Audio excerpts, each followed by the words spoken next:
Resident Evil as a series has changed dramatically since its first outing on the PS1. Nowhere was this more apparent than in Resident Evil 6. Fortunately, earlier that year, Revelations was released, which combined both the action of later Resident Evils with some of the true survival horror staples we saw in earlier Reses. And Revelations 2 continues that trend, thankfully, and it did impress me here and there. There's some real potential on display in the first episode, and you can see the amazing game Revelations 2 could be. Sadly, at points though, you see the opposite of that. First off the presentation, something tells me that Revelations 2 was originally going to be a 3DS or Vita exclusive. The game does look like a jazzed up handheld. The lighting is really nice, but the environmental textures don't look great, but most of the environments are really dark, so a lot of these slip by unnoticed. But the game does maintain a really good atmosphere throughout, and I think weirdly these murky visuals help maintain that. Character models look pretty standard as well, however they animate pretty nicely, as do the enemies. If you're playing on the next gen consoles, you'll be playing at 1080p 60 frames a second, and it runs really smooth except in local co-op, where every so often the game would lock up for a couple of seconds and then run, then lock up again for another second, but after that it would run. Thankfully this only happened to me once whilst in a fight, but it did happen a lot when I was just exploring around. Also, a lot of doors in the game feature a very quick fade to black transition, like there was going to be a loading screen there for the handheld's limited hardware, but if you're playing on the next gen consoles, the fade lasts about half a second whilst it quickly loads a new area. Whilst it's not a huge problem, it'd be nice if these transitions were completely seamless. Story.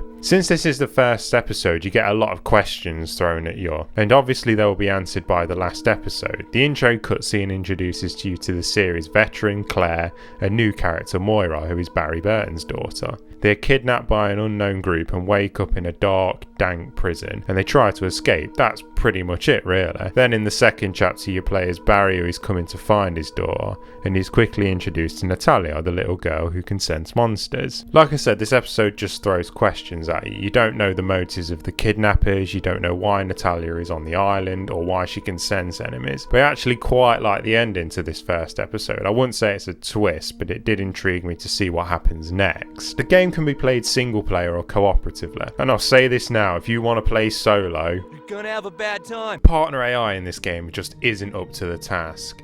In Claire and Moira's chapter, Claire is the character who can equip guns, and when Claire makes the suggestion to Moira that she should use a gun, Moira responds by saying she doesn't use them, not after what happened in her past, and no, you don't find out what that is. So Moira ends up on flashlight duty and has a crowbar to smack enemies with. If she hits them from behind, she can stun them, and if she shines the torch in enemies' faces, that also stuns them, leaving Claire free to run up and do a high damage melee attack. It sounds good on paper, but the sad reality is that the AI rarely does this. You'll be standing in a pitch black room and Moira will just refuse to turn on a light, so you'll have to switch to her to turn on the torch and then switch back to Claire, only for her to turn off her torch again in about 5 seconds. In fights, she'll run straight at enemies with torch off and start swinging the crowbar from the front, which is really ineffective, leaving her to take loads of damage and you wasting those precious healing items. Moira also has to shine a torch at items before they can be picked up, so you have to switch to Moira, shine the torch all over, then hoover up the items as Claire. It just wastes time and really kills the pacing. Barry's chapter fares a bit better since he has a flashlight and guns, but Natalia's job is to point out enemies and their weaknesses, plus point out traps like the exploding tumours on the floor. But guess what, again, the AI is retarded and rarely bothers. She also has to point at items before they can be picked up. And get this, if you want Barry and Claire's AI to shoot their guns when you switch to Moira or Natalia, you have to buy the upgrade that lets the AI do that. Fuck off! Fortunately, co-op alleviates most of this, if you're playing with someone even slightly competent. However, playing as Moira and Natalia is nowhere near as fun as Claire or Barry. Honestly, I think the game would have been much scarier without the partner. They seem really unnecessary.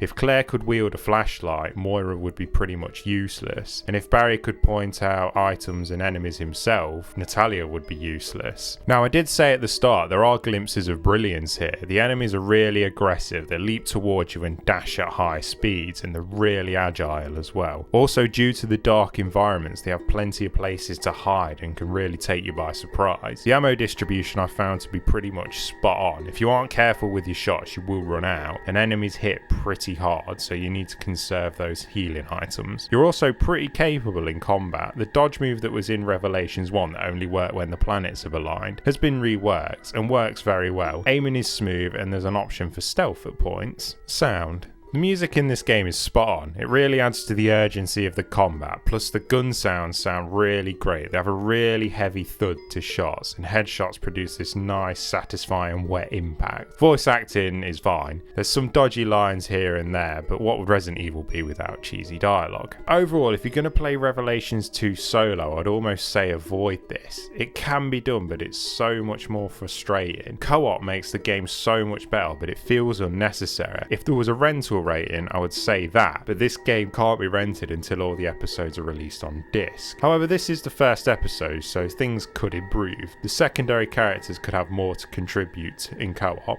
and the AI may improve with patches. Here's hoping.